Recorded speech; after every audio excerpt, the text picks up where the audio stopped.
By June, a new British army of 8,000 men heads south from Loyalist Canada. Its objective, kill off the American Revolution once and for all. They're led by General John Burgoyne, an aristocrat, politician, and art lover. He's also one of the best cavalry officers in the British military. Burgoyne pushes south, following the Hudson River.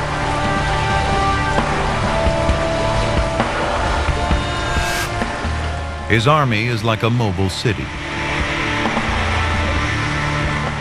The Redcoats are accompanied by 2,000 servants, wives, and mistresses.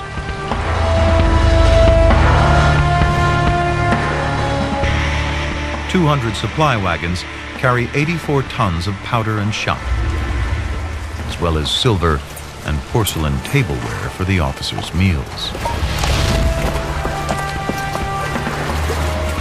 Burgoyne's plan is simple.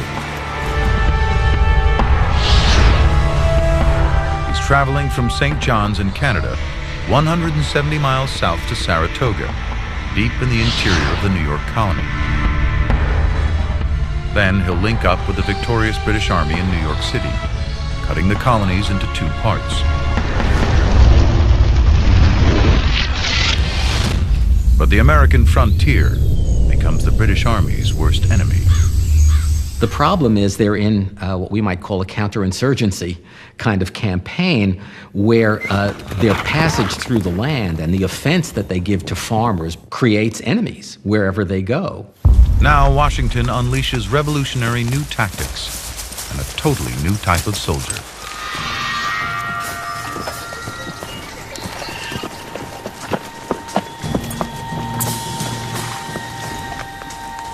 Men who learned their skills on the frontier.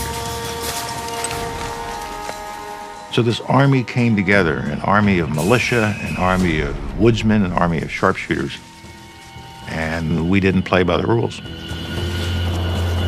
British Redcoats are trained for open battlefields. Now they face rebel sharpshooters hidden in dense cover.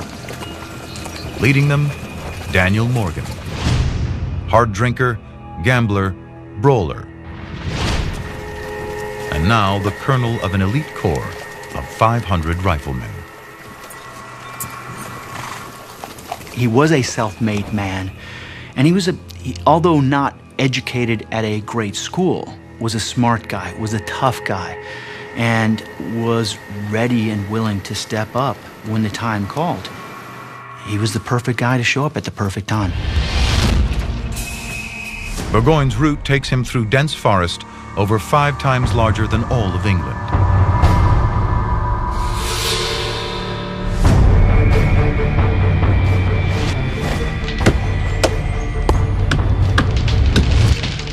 Trees once intended to build British ships now become rebel roadblocks.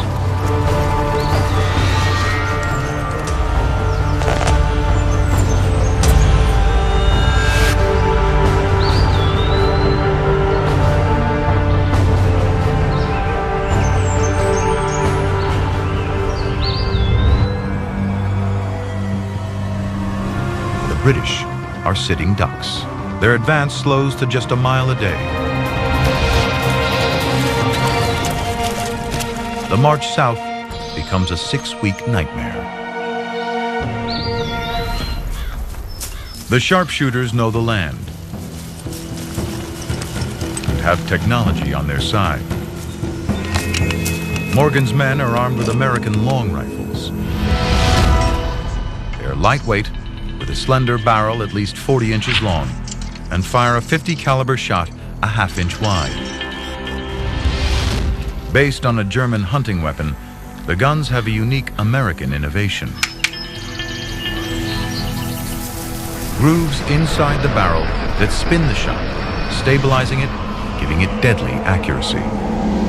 Armed with this rifle, Patriot marksmen can hit a target 250 yards away, more than 3 times the average distance of a modern FBI sniper shot, and twice the range of the British muskets. The tide of the war is about to change.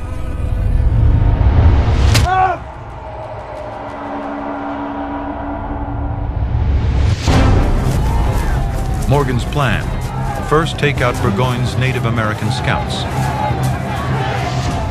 400 have allied themselves with the British to preserve their ancestral lands. But Morgan and his men now use traditional Native American tactics against them. They attack using speed, stealth, and surprise. After months of guerrilla warfare, all the scouts are dead or desert behind enemy lines. Any knowledge the Redcoats had of the terrain goes with them. The rebels are rewriting the rules of war, and they're about to do it again.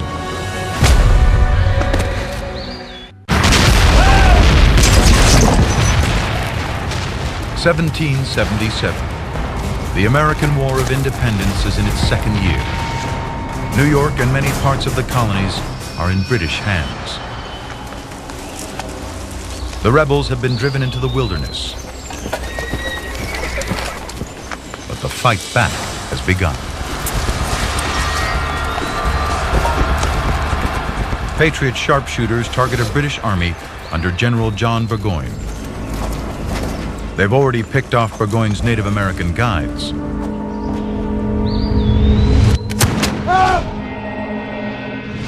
Now the two armies meet near Saratoga. Here the rebels break the rules of 18th century warfare and start targeting British officers.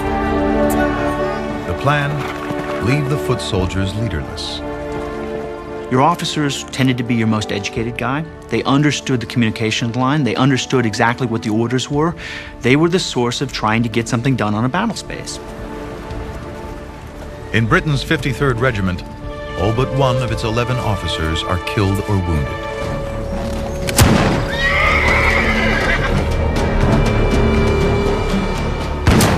The tactic of assassinating officers appalls the British.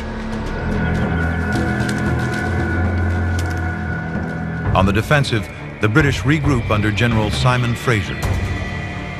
He brings fresh spirit to the beleaguered British Army. Daniel Morgan, commander of the sharpshooters, acts fast. Shimmy on up that tree and take out the redcoat on his high horse. His best shooter is an illiterate frontiersman from Ireland, Tim Murphy. This shot will turn the tide of the war.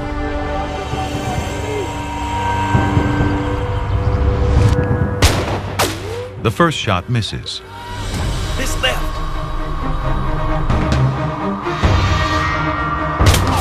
The second skims his horse. Too high. Reload. Come on. Take him out.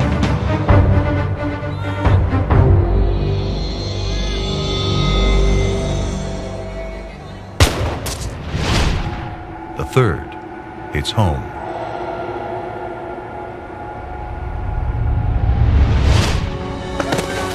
You could argue that whoever fired the bullet that took out Simon Fraser did as much as any founding father to establish American independence. Without leadership, the British lose 1,000 men. Twice as many as the Patriots.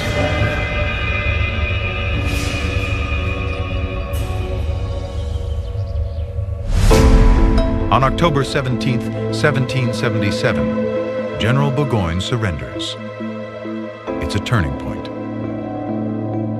The victory persuades Britain's greatest rival, France, to join the war on America's side. Now the French Navy will force the British to fight a war on two fronts, land and sea.